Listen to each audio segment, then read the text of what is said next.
All right, you guys know the drill at home by now. Wednesday means PTN Extra Day. Happy Wednesday, everyone. Welcome into our PTN studios. It's a rainy Wednesday afternoon. I'm Evan Kamiko, joined alongside Mike Irwin. Mike, as we always do, we've got plenty to talk about. Football, basketball, women's basketball, coaching search, you name it. We're going to talk about it. It's PTN Extra. You already know what we do every week. Thank you all for tuning in before we get started. So, Mike, let's jump right into it. A big week for Arkansas basketball. Go on the road Monday night to Memphis. And let's face it, get punched in the face. You're down 15 within the first 10 minutes of that game. Find a way to come back, ultimately win by, I think it was, 20-ish points, and get the job done. It was exactly what I think Coach Cal wanted this team to face in the adversity. What are your takeaways from Monday night? Always interesting, and I always warn people, don't tweet during a game because you end up looking dumb later. It's really fun to go back and read some of these, because if you just read some of those tweets early in the game, it's like it's terrible. Basketball stinks too, just like football. Everything's coming unglued.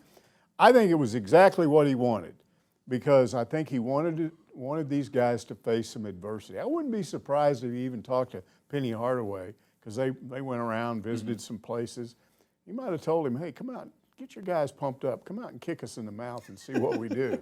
Because that's exactly what happened. Early in the game, they weren't doing anything right. They weren't shooting well. They weren't rebounding. They weren't playing defense. They just looked lethargic. And here's the thing about Memphis, and this is from a number of years of observing this sort of thing when you play Memphis in anything, and we saw this in football.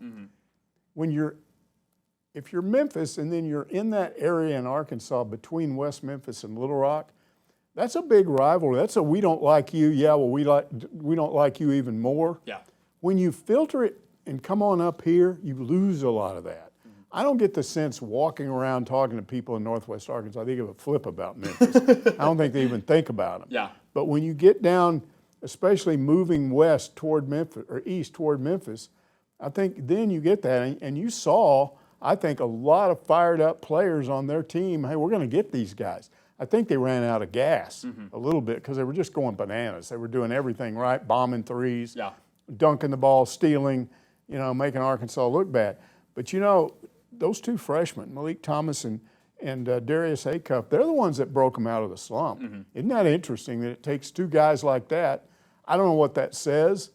Maybe they weren't a part of what happened last year when you beat number 1 Kansas in the exhibition game. They go down and lay an egg against TCU.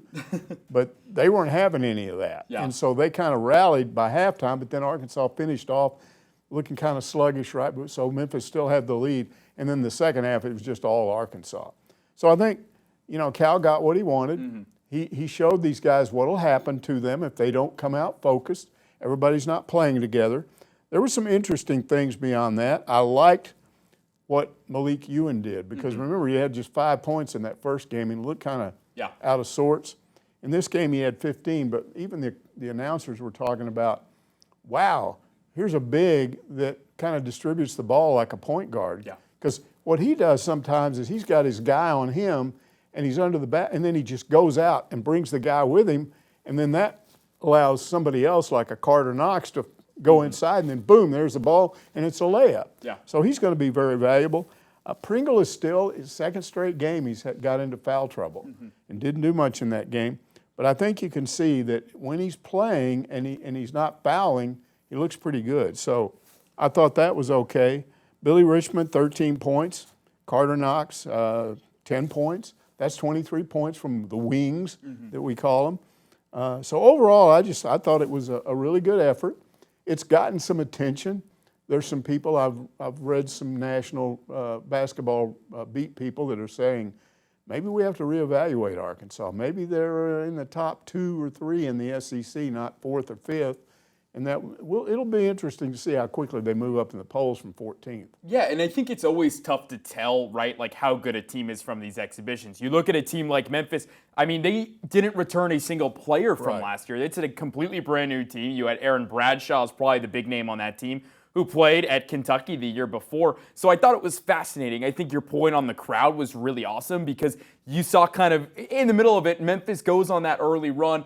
Everyone's cheering, go Tigers. Then the Hog fans get going. The fun back and forth between the Arkansas fans and the Memphis fans is really interesting. And it was the polar opposite of that football game we saw, where in the football game, Arkansas goes up by 18 points, blows it. This time, Memphis goes up and blows it. So kind of some like revenge, but not necessarily revenge for Arkansas fans. Maybe it just tells you that, hey, basketball is going to be a lot better than football is. And I think nobody's really arguing that. This basketball team is going to be really good. But I really loved, and we just got to talk about these freshmen because they are spectacular. I mean, 2 games already, Darius Acuff has started with an assist on an alley-oop to Trevin Brazil. That's incredible as it is. His vision is what's so impressive to me. I love the way he sees the court. Now, there are times where he does rush a little bit. That's right. He's young. He's 18 years old. He's going to, and that's okay. But you saw the maturity throughout the game of, hey, kind of later in the game, there was one play where he set up Ewan down low, where he kind of dribbled to the elbow, stopped, made the guy miss, passed it down low. Really nice pass. The maturity. And Malik Thomas. I mean, if that's your 6th man, are you kidding? And your 6th man is dropping 23 points with 7 rebounds. Those two have been every bit as advertised as they could have been coming into this year. Yeah, that was really impressive. And again, I like to talk to people that saw the game and get their reaction, fans. And one guy, Arkansas fans are fickle. One guy I've talked to was mad because they did a close-up on the telecast of these shoes that Cal was wearing. It had little Memphis Tigers on it. Well, what that was, he was honoring the guys that played for him at Memphis. But he said, to watch our coach have tigers on his shoes? What kind of crazy nonsense is that? And I said, yeah, but he can get away with it. That's the thing. Because as long as they're winning, he can do whatever he wants. Right. I don't think a lot of fans related to that, honor these Memphis guys that used to play for him. I mean, he clearly went back there to do some things, and he said something interesting. He said, these guys were mad when I left. He said, most places where I've coached, they're mad when I leave, as in they don't want me to leave. He said, Kentucky's the only one. He implied they were glad when I left. Mm-hmm. So I'm still telling you guys, that's going to be the big regular season game when they come in here. That's going to be a rivalry. Yeah, Kentucky fans were, and even after that, when Cal, to your point, it's been all over Barstool all day, some of the Kentucky fans were saying that of like, oh, well, Cal is finally happy, like everyone's happy, and he's like, we're not, and it's like, yeah, I get your point, where that's going to be really fun, but the guy I want to talk about, too, is Billy Richmond. He's been the spark plug. We've talked about him, I think, last week on PTN Extra, of just like, he's been the guy that when Cal goes everywhere, that's the player fans want to know about. He's the energy guy. Somebody tweeted, I don't remember who it was, but Billy Richmond was perfect for the game. Maybe it was Hutch, maybe Daniel Fair, where Billy Richmond was perfect for that game because the chaos Memphis created. The only Arkansas player that can counter with any of that was Billy Richmond III. So really fun to see him in his homecoming to Memphis. Put on a show, like you said, get double-digit points, and again, be that spark plug we know he is. When he went down, I was holding my breath for a second because it's the way Billy plays where he makes such incredible plays, but when he gets hurt or goes down, it's also like, oh my God, that was loud. Like, hold your breath, Hog fans. Yeah, and he talked about the fact that he was going to go to Kentucky, and then Cal comes here, so he goes, I guess I'm going to go there.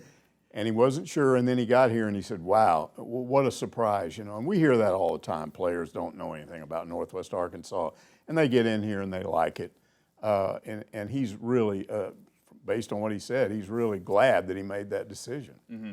Yeah, and again, now we've seen him in year 2 continue to develop. Also, Carter Knox in year 2. You mentioned both of them earlier. I believe 23 combined points is what they finished with on Monday. But to see those wings players take that step forward, I mean, Carter Knox is going to be a first-round pick. These 2 freshmen, I tweeted it last week. You can go look. But if Darius Acuff is not a lottery pick, I will jump in Lake Norman behind Baum-Walker Stadium. You've heard it here on PTN Extra. I will double down on that take. But let's talk about the front court, the big men. TB looked good. Didn't do anything overly impressive. Looked what he should. Are you worried about Pringle and the foul issues right now? You think he could get that sorted because he does have experience in the SEC? We know what he did last year, and it's not like this. He's coming from nowhere. I mean, we all saw him, and he was great against Arkansas.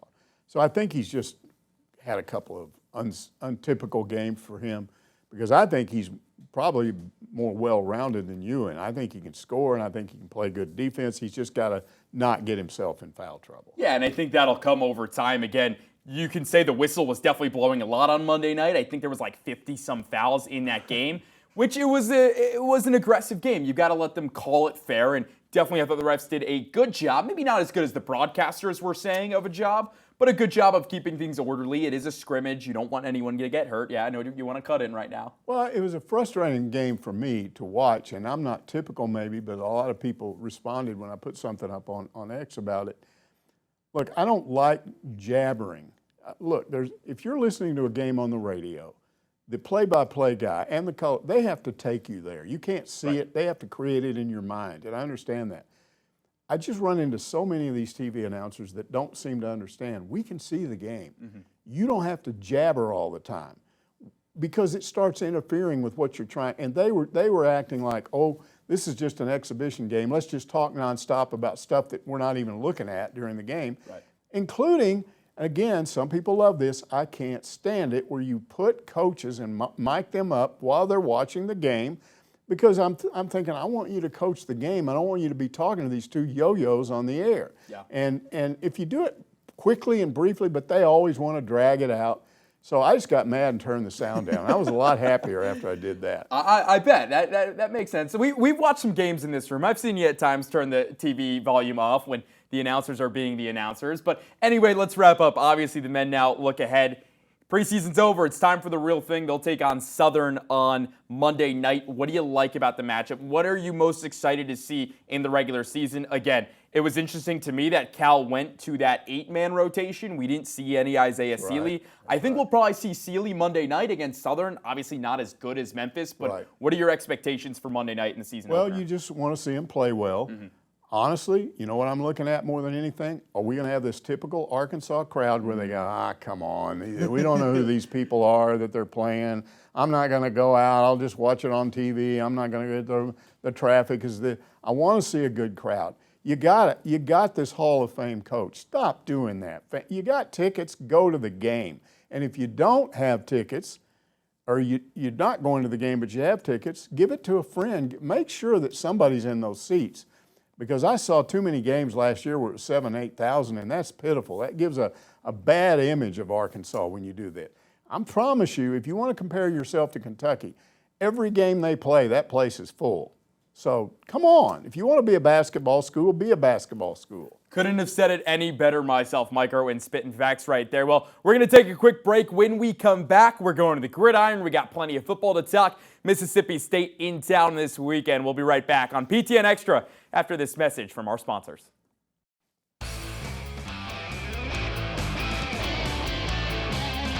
Back here on PTN Extra, Evan Kamiko, Mike Irwin hanging out with you as always. Thanks for tuning in. We've talked basketball plenty already.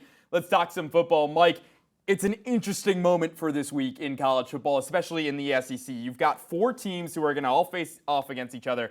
Kentucky, Auburn, Arkansas, and Mississippi State, who are the bottom feeders of the SEC. We've got to talk some football. Arkansas takes on Mississippi State. It's a Mississippi State team that was leading Texas by 17 points at home last week before losing in overtime. Now they'll come to Fayetteville, very upset, very angry, should have won that game. As for Arkansas, 4 turnovers in the fourth quarter, yada, yada, yada. We can talk about it forever. What do you make of the Bulldogs in this matchup as both of these teams go for win number 1 in conference play on Saturday? Well, I noticed that once again, the Arkansas is favored like last week. Once again, you've got all these people saying, come on, these guys aren't this good. This is a game you can win. I'm just telling you, it's a wrong attitude to have. They are good. They make mistakes, so they're like Arkansas in that regard, but they don't make the same kind of mistakes. They were playing Texas. Texas came back and beat them. I just think, if you ask me, I think they will win this game. I'm not going to believe that Arkansas is going to win an SEC game until they prove to me, and I think a lot of fans feel this way, until they prove they're not going to blow a game with turnovers and mistakes. And not all of it's on Taylor Green. If you go back and listen to Petrino, there's just Omega Blake. Instead of going outside on a receiver on one of those picks, he went inside, and it left Green open to throwing the pick. Now, he still probably should have looked and went, wait a minute, that's not the way that's supposed to go with the receiver. I'll go over here, or I'll take a sack. But the point is, they keep making mistakes. He makes mistakes. Good receivers, good players are making mistakes, and they're having turnovers, and it's getting them beat. And until they stop doing that, I don't think they're going to win. Now, they're running out of chances to win. This team still can be bowl eligible. I mean, you laugh, but there's a kind of a theory that I have. If they finally figure out a way to win, it's not like they've been getting blown out by anybody. They've been very close to winning these games. So maybe if they start believing they can win, then it gets contagious. You're going to go face an LSU coach that's got a team that's got an interim coach. You might go down there and win that game. Then you might, who knows what's going to happen with Texas? You might be an interim coach there too. Who knows? You play them, and then all you got to do is deal with Missouri. But Missouri's awfully good. Well, if they won those games, and you won these 4 games, then you're bowl eligible. What if you win the bowl game? That's a way that I think Petrino still gets this job. Yeah, I mean, sorry. No, didn't mean to cut you off.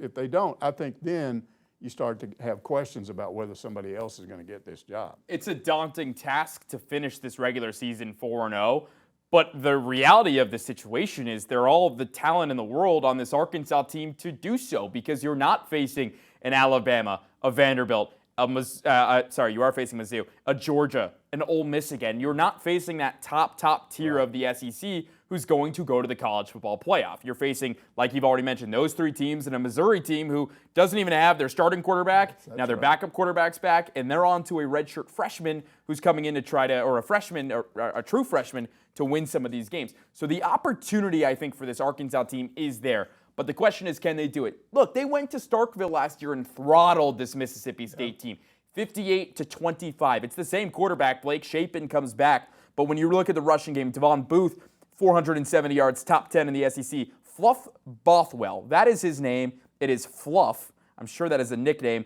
Also 465 yards, a very balanced rushing attack for this Mississippi State team. Also, great name, Fluff. That's a fun nickname to have. Yeah. Don't know how, but Fluff. Again, they're just much better defensively than they were a year. Don't count on scoring 50 points on these guys. No, definitely not. So it's an important game, and it may have a lot to do with whether Petrino gets to keep this job going into next year. There's a lot of seniors on this team that they don't have any opportunities after this. So this is it. Yeah. I've been in that position in high school where you know it's your senior year. You know you're not going to go to the playoffs. How do you finish? Yeah. Is it important to win the last few games when you've struggled earlier? It is. And I was on a team that did that. We were terrible, and then we got a lot better. And we always, up to this day, when I see some of my teammates, I say, well, at least we finished strong. Yeah, and the weather's going to be better, at least this weekend, than the last 2 at home that have rained for pretty much both of those, which hasn't been overly fun shooting on the sideline. But we do what we got to do. This is TV. That's the life we live. So I think in total, right, like it is the right situation. You would have loved to beat Auburn, but can you beat this Mississippi State team? Absolutely. Something's got to give. Is it going to be the bad Mississippi State offense or the bad Arkansas defense? Like something somewhere has got to give in this that we were saying last week. You know, some of the writers were joking. Stoppable force meets movable object. Right. It's one or the other, and it's kind of the same narrative again this weekend with Mississippi State coming to town. Something has to give somewhere, or maybe we just won't see another Razorback win this whole year. Yeah, and there's another X factor there, and it's what did last week do to the crowd? I don't think it's going to be good. I could be wrong. But the more you lose the fans. Now, hopefully you won't have bad weather, which has affected them last week, but still. And this is a 1 o'clock start, something like 3 o'clock, 3 o'clock. Okay, so it's later in the day, so you don't have that issue. So maybe we'll still have a decent crowd in that game, but I wouldn't expect it to be full. Those that go, support these guys. I mean, you need to. Absolutely. It's going to be a very interesting week. All right, one more break here on PTN Extra. When we come back, we're talking a little bit about the coaching search for this Arkansas football team. Stick with us. We return after this.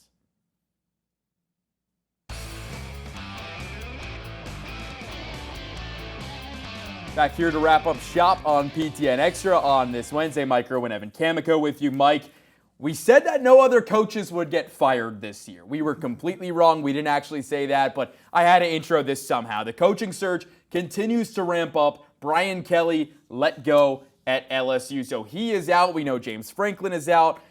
Billy Napier also out. A lot of things are heating up in the coaching search. What have you heard about it when it comes to who Arkansas is leaning to hire, is looking to hire, and now how LSU having a vacancy and being the top job in college football right now factors into the head coaching search? Yeah, as always, you got to preface anything you say and be very careful to say you're told certain things. That you don't know that for sure. The people that are involved are not saying this directly to me. I'm getting it from other people, and they may be right and they may not be wrong. Right. So let me tell you what I've heard, and it was earlier, going into last week, that they really were looking at James Franklin. And Otis wrote a thing where he said he had heard that Franklin wasn't going to go to take an LSU type job or a Florida type job. He was looking maybe at a school where if you win 9 games one year, they're not going to fire you the next year if you win 6 or 7. And so that's why he was looking at Arkansas and Virginia Tech.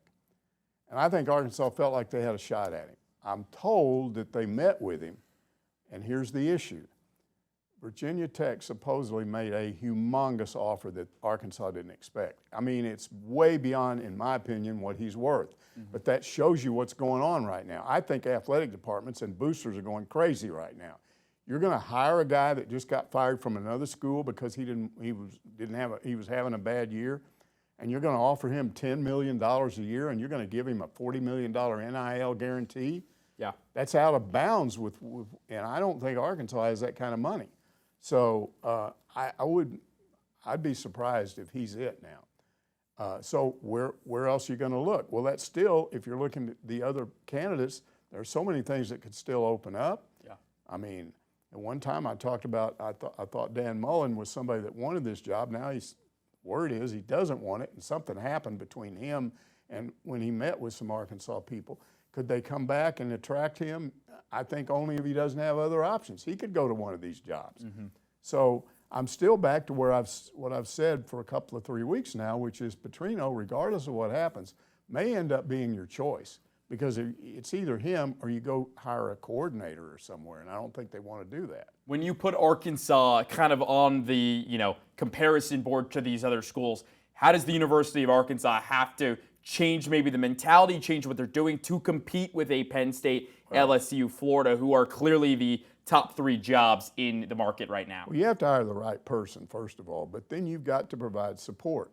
There's also been a rumor that there's going to be an AD change, that this keeps going on. Some people say that's not true. Other people say it is true. I mean, I was even told that they already know who their new AD is going to be. Maybe that's right, maybe it's not. But if they're right, it would be a person that is it won't be somebody from the outside. It's somebody that's already in the system, and somebody very familiar with all the problems that have been going on. But is that true? I don't know. But I will tell you this flat out: the next AD that hire has to be equally important to who you hire as a head coach, because that AD is going to determine the kind of support you get. If it's Petrino, he's still got to have money. You got to have an AD that can raise that money, that can get that money from you. So you got to find somebody that has a good relationship with these boosters, that will go to them. I was told that an AD candidate that they're looking at would try to revive the Razorback clubs around the state, because that used to be a major source of revenue for the athletic department, and Hunter Yurachek just let it go away because he felt like it took too much time away from the coaches. Yeah. So is all of this true? It's just stuff I've been told. Yeah, got to take some of that stuff with a grain of salt. Yes, you do. Mike Irwin always has great information. Again, we'll have plenty more on this over the next couple of weeks as this develops. But it's just interesting that, like, where we are right now, where you knew you would have these issues. And as we move forward, it'll be curious to see how Arkansas plays out against some of those top schools and what the Hogs have to do, like you mentioned, to compete with all of these. But as always, that's Mike Irwin. For our guy Keith in the control room making this happen, clicking all of the buttons. I'm Evan Kamiko saying so long, and we'll see you back here next Wednesday on PTN Extra.